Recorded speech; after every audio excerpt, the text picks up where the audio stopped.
Tout de suite, magazine.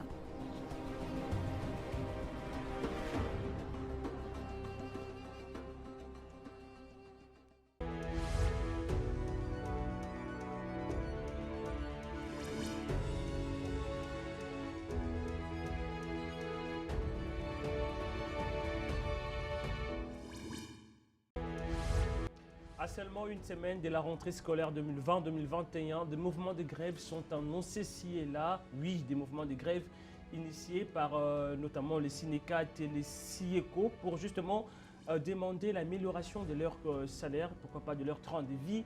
Et dans ces mouvements de grève, des élèves sont également associés à cette manifestation. En même temps, on parle des journées écoles mortes pour justement dire est-ce que des journées sans école, sans enseignement, doit-on parler à ce niveau du sabotage de la gratuité de l'enseignement ou carrément d'une simple revendication salariale? On en parle ce soir avec justement John Lungila qui est expert en question de la gratuité de l'enseignement dans notre pays. John Lungila, bonjour et bienvenue. Bonjour et merci pour l'invitation. Les élèves associés à une manifestation des salaires, est-ce normal selon vous? C'est pas normal. C'est anormal et c'est même méchant d'associer les élèves dans des revendications qui ne leur concernent pas. Méchant de la part des enseignants? Méchant de la part de ceux qui ont décidé d'instrumentaliser ces élèves. Si ce sont des enseignants, tant mieux. Mais moi, je parle des auteurs, des individus qui ont décidé à Kinshasa d'utiliser les élèves pour faire pression sur l'autorité. Alors que, vous savez, ces revendications salariales est aujourd'hui une cause déjà portée à bras-le-corps par le gouvernement. Du moment où nous sommes en train d'échanger dans le cadre de cette émission, il se tient à Biboua des travaux de la commission paritaire entre le gouvernement d'une part et les bancs syndicales de l'autre. L'objectif principal, c'est de trouver des réponses à toutes les revendications des syndicalistes, des enseignants. Vous savez qu'aujourd'hui, l'État congolais, par la volonté politique, est en train de vider le sac des revendications des enseignants. La grande question aujourd'hui, c'est le salaire des enseignants. Il faut reconnaître qu'il est déjà payé. Aujourd'hui, on n'enregistre même pas un seul mois de retard pour le paiement des salaires. On parle de 58 000 nouvelles unités qui ne sont pas jusqu'à présent prises en compte. N'est-ce pas peut-être si ça même la forme de discorde entre le gouvernement et les bancs syndicales? Les 58 000 nouvelles unités qui seront payées ces mois, c'est déjà un acquis. Vous êtes sûr j'aimerais que ces enseignants seront payés? Qu'on se fixe rendez-vous au 1er novembre pour poser cette question. À moins si ça ne sera pas effectif, mais je vous dis que c'est déjà un acquis. Ce mois d'octobre, 58 000 nouvelles unités seront payées, néanmoins pour ceux du cycle primaire. Mais si NECAT reste dubitatif, c'est le syndicat des enseignants des écoles catholiques. Parce que c'est le même syndicat qui lance des appels au boycott même de l'enseignement, qui lance même l'école de journée, école morte. J'ai lu le message repris sur de papier de Calico, traduisant les revendications des syndicats et des CIECO. C'est résumé autour des faux nouvelles, des faux NU. Ça veut dire ils accusent indirectement le ministre d'État Bakonga de répondre sur les listes de 58 nouvelles unités qui seront payées ces mois des fictifs, des non-enseignants. Parlons-en. Vous devez savoir, parce que l'opinion a droit de savoir la vérité. Ces 58 nouvelles unités qui seront payées au mois d'octobre, ce sont des enseignants reconnus par des arrêtés signés par les prédécesseurs du ministre d'État Bakonga. Donc Bakonga n'a rien à voir? Non.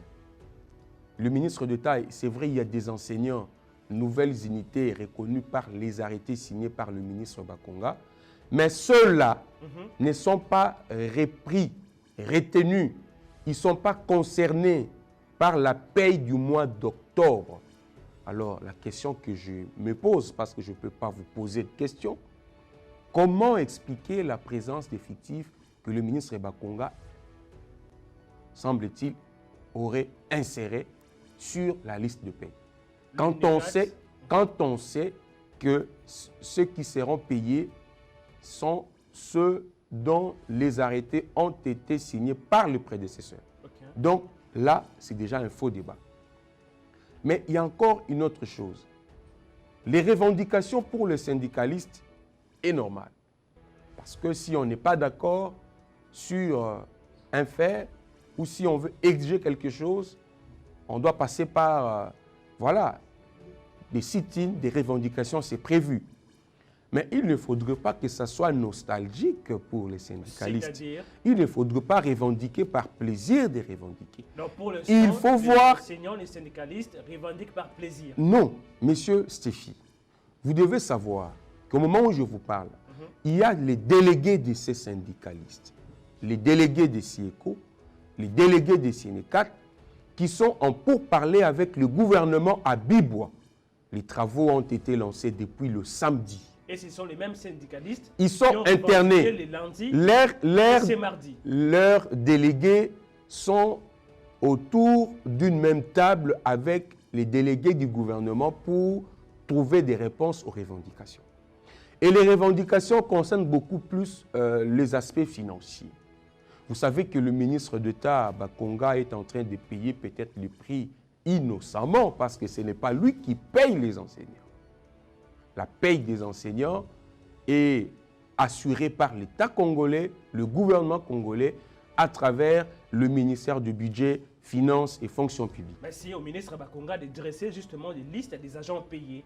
Effectivement, vous l'avez dit. Peut-être à ce niveau qu'il y a méfiance. Oui, mais on ne peut pas, à ces stades, parler de Bakonga qui détourne le ministre d'État, qui détourne les salaires des enseignants. Parce que il faut connaître la procédure qui caractérise la paye des enseignants.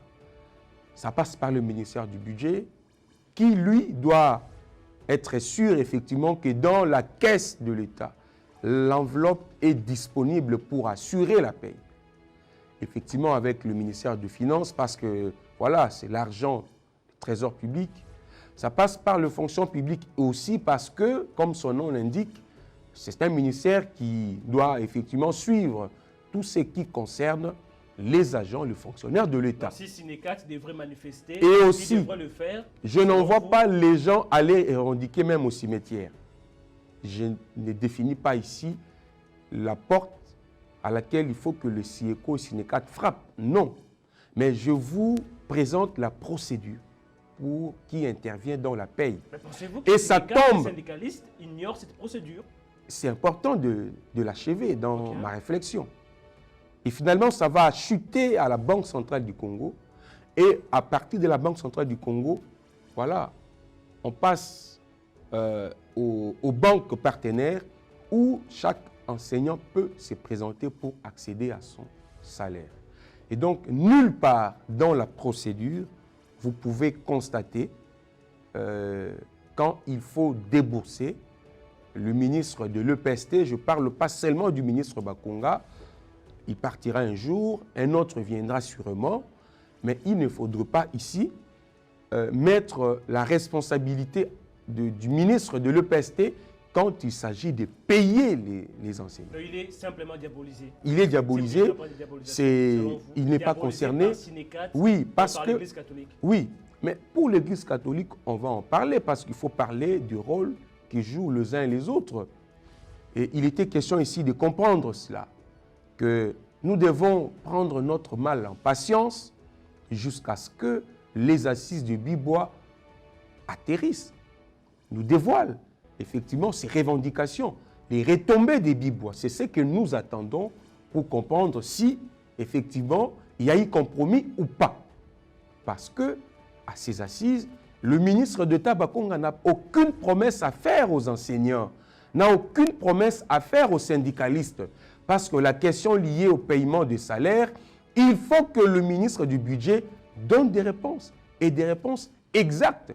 parce que c'est lui qui gère la caisse. C'est lui qui connaît combien nous avons dans la caisse. Est-ce que les promesses, des engagements qu'on peut conclure avec les banques syndicales, l'État congolais sera en mesure de le respecter? Là, c'est le ministre du Budget qui doit effectivement répondre aux enseignants. Voilà pourquoi même ça a pris un petit retard, parce qu'il fallait la disponibilité du ministre du Budget qui était pris. Vous savez, on ne peut pas lui en vouloir pour ça, parce qu'on est en session de septembre, réputée une session budgétaire. Il était censé préparer ses réponses pour l'adoption, la présentation du projet de finances à l'Assemblée nationale. Parlons alors des écoles catholiques. Il y a des élèves qui ont manifesté le lundi et d'autres qui ont même manifesté ce mardi. Ces élèves, pour le lundi, ils ont été instrumentalisés. Et c'est mardi? Instrumentalisés parce que j'étais témoin clair hier, quand le ministre a été surpris par la présence des élèves. Il était même scandalisé. D'une école. Mais comment vous êtes ici? Vous êtes censé être dans vos écoles respectives pour suivre les matières, pour suivre les cours. Qu'est-ce que vous faites ici? Les élèves qui viennent poser les problèmes des enseignants. Regardez la confusion. Tout de suite, ça a sauté aux yeux, cette instrumentalisation. Et je salue ici parce que j'ai vu le ministre d'État aux secondes qui ont suivi réunir d'abord ses élèves dans une salle pour une séance de moralisation. Pour rappeler à ces élèves, effectivement, qui ont des droits, mais qui ont aussi des devoirs, ils sont censés être gérés par le chef d'établissement, ils sont censés être gérés par leurs enseignants. On ne peut pas comprendre comment ils peuvent se retrouver, quitter Kintambo, avec tous les risques que vous pouvez imaginer, à pied jusqu'à Gombe, pour une revendication dont l'État congolais s'y met déjà. Il n'y a pas que ça. Vous savez que nous sommes dans un contexte de Covid. Les gestes barrières ont été foulés aux pieds par ces élèves parce qu'ils devaient atteindre un objectif pour satisfaire un groupe d'individus. Vous voyez à quel point on veut vraiment, la mauvaise foi a atteint un niveau inquiétant, quand on doit même utiliser les enfants d'autrui pour des revendications, je dirais... légitime quand même au Sénégal. Oui, légitime, mais qui est en train d'être traité par l'État congolais et les délégués des concernés. Mais n'est-ce pas, les élèves de toutes ces écoles sont généralement gérés par soit les frères religieux ou carrément des sœurs religieuses? Quand vous voyez des élèves comme ça, des écoles aussi très connues, des écoles aussi respectueuses de la ville, laisser leurs enfants venir jusqu'ici en ville pour échanger avec les ministres Bakonga, parler des revendications des enseignants, n'est-ce pas là aussi mais c'est là où situer la responsabilité de l'Église catholique? Mais effectivement, on va le faire, on va tous le constater avant que cette émission ne termine. Mais ici, il faut aussi souligner la réaction, la déception des parents. Parce que moi, parent, j'envoie mon enfant à l'école et voilà, je suis surpris d'apprendre qu'il n'a pas étudié, il s'est retrouvé à un autre endroit. C'est la déception, c'est la colère des parents. On veut quoi? On veut pousser les parents à la nervosité. On veut pousser les enfants à garder leurs enfants à l'école parce que voilà et ainsi de suite. C'est ce qu'on veut. Il faut voir derrière ces comportements, cette instrumentalisation, une tendance de vouloir pousser à la révolte le parent qui vont se réveiller un bon matin pour dire « je préfère que mon enfant reste à la maison parce qu'il y a des problèmes ». Pourtant, il n'y a rien du tout, il n'y a aucun problème. La rentrée scolaire a été effective. Aujourd'hui, il n'y a aucun enseignant qui peut dire à l'État congolais qu'il est en retard de paiement. Il y a une catégorie de NU. La question est en train d'être réglée, je vous ai dit. Et même les revendications soulevées par les syndicalistes sous prétexte qu'il y a des fictifs, je vous ai dit que pour les enseignants NU reconnus par les arrêtés signés par le ministre, ils ne sont pas concernés. Et donc, il n'y aura pas d'effectifs. Mais ici, il faut relever une chose. Toi et moi, on doit constater cette hypocrisie, disons ça comme ça, de l'Église catholique qui ne joue pas franc jeu. Vous savez que les parents ont dénoncé, les syndicalistes ont eu aussi à les dénoncer, qu'on exige aux parents de payer par MPSA de frais. quels frais qu'on veut exiger aux parents. Déjà qui a demandé aux Il y a parents de des payer. écoles, on a cité des écoles. Notamment, Aujourd'hui, même deux, aujourd'hui, les élèves de lycée Chaoumba étaient dans la rue, les élèves de lycée Boussangani, lycée Bolingani. Les syndicalistes ont répertorié, ils ont repris l'une après l'autre toutes ces écoles catholiques qui font payer, sauf Chaoumba, qui est une école imposent, protestante. tant mieux, qui imposent aux parents de payer de frais par NPSA. Les Conséquence. sanctions ne Conséquence. suivent pas Mais jusqu'à c'est présent. là où... Parce qu'il faut le dire, s'il vous plaît, il faut le dire que les revendications des écoles catholiques ne datent pas d'aujourd'hui ni d'hier.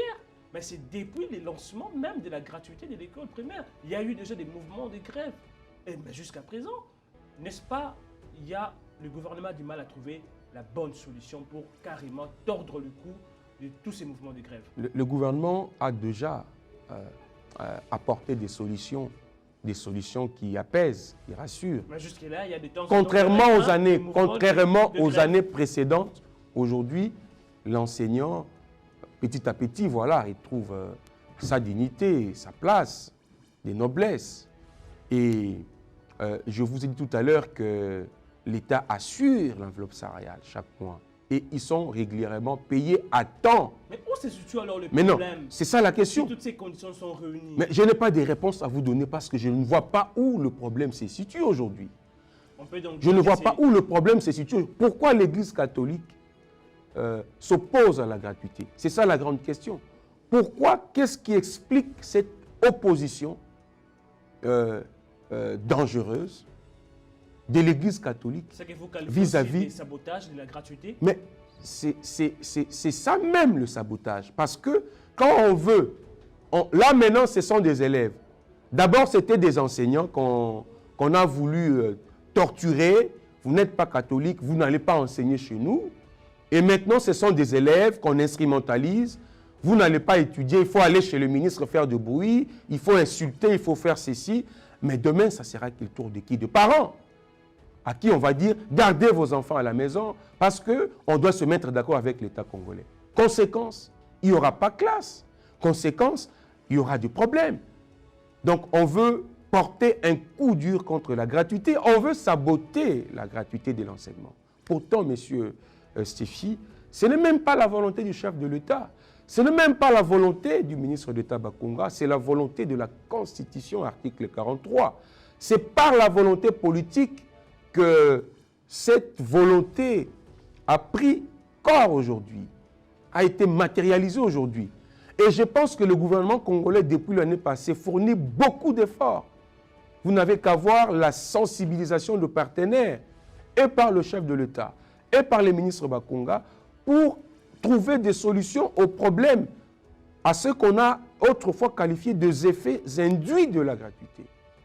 Mais je pense que sur ces efforts du gouvernement, il faut aussi des efforts supplémentaires, entre autres de vous et moi, de parents, de partenaires, Mais l'Église qui catholique, sont l'Église catholique, l'Église protestante, l'Église musulmane, Mais- kimbanguiste et consorts. mais John Lungil, on doit être d'accord ensemble sur ce point. L'Église catholique, s'il faut parler des écoles catholiques, ont perdu aussi beaucoup en termes de rémunération, en termes de revenus, parce qu'il y a des écoles de la Gombe-ici qui avaient jusqu'à 5 millions, 10 millions de dollars l'an, parce que les parents prenaient en charge les enseignants. Et quand on parle de la gratuité, c'est un manque à gagner, n'est-ce pas? C'est peut-être là aussi la source de leur nervosité. Monsieur Stéphie, il faut éviter leur d'utiliser opposition. l'éducation comme un objet de business. L'éducation ne peut Ces pas... écoles ont perdu beaucoup de millions de dollars. L'éducation ne peut pas être utilisée comme une marchandise qu'on veut vendre pour s'enrichir, pour devenir millionnaire. Non, l'éducation, déjà la Constitution veut qu'elle soit gratuite au niveau de base. Il ne faudrait pas ceux-là qui avaient choisi l'éducation comme une marchandise pour faire des affaires, ils peuvent faire autre chose.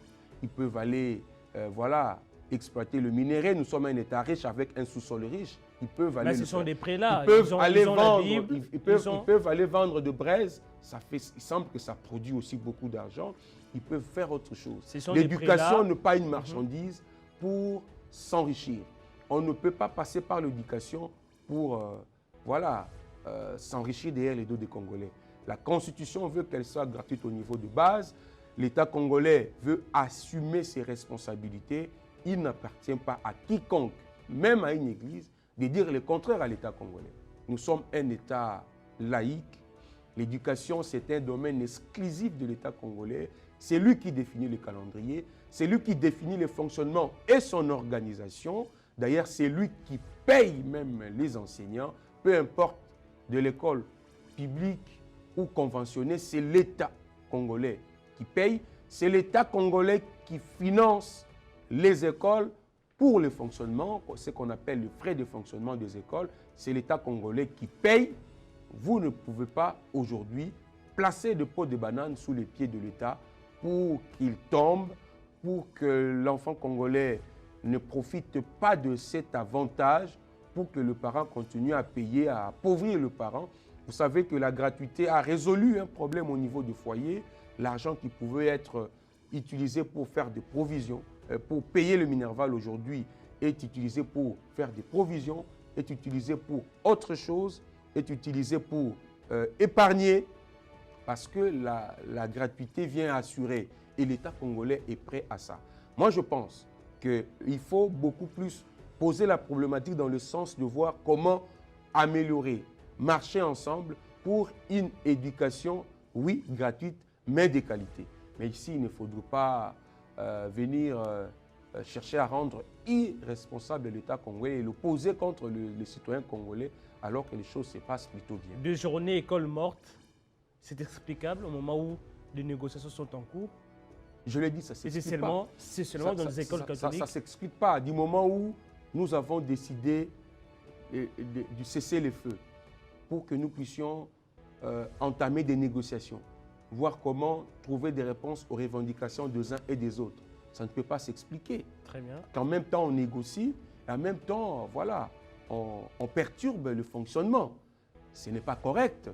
Dans ceux qui ont l'habitude de gérer les conflits, d'assurer les missions de médiateurs de négociation, ils vous diront que ça ne peut pas s'expliquer. Aujourd'hui, les délégués des syndicalistes, du banc syndical qui sont à Bibois, s'identifient à l'ensemble de la communauté syndicale. Puisque vous en parlez même. Il faut pas saboter la gratuité. Puisque vous en parlez même, est-ce que l'on peut aujourd'hui dire clairement que Synecat ou SIECO, les 2 syndicats, ont la légitimité d'engager tous les enseignants? Parce que s'il faut parler du nombre des enseignants en RDC, c'est de plusieurs milliers, mais ce que nous voyons, ceux-là qui manifestent, c'est en termes de dizaines. Mais est-ce qu'ils ont cette légitimité? Il y a aussi l'intersyndical qu'il ne faut pas oublier. Il y a d'autres mouvements syndicaux qu'on ne peut pas méconnaître aujourd'hui.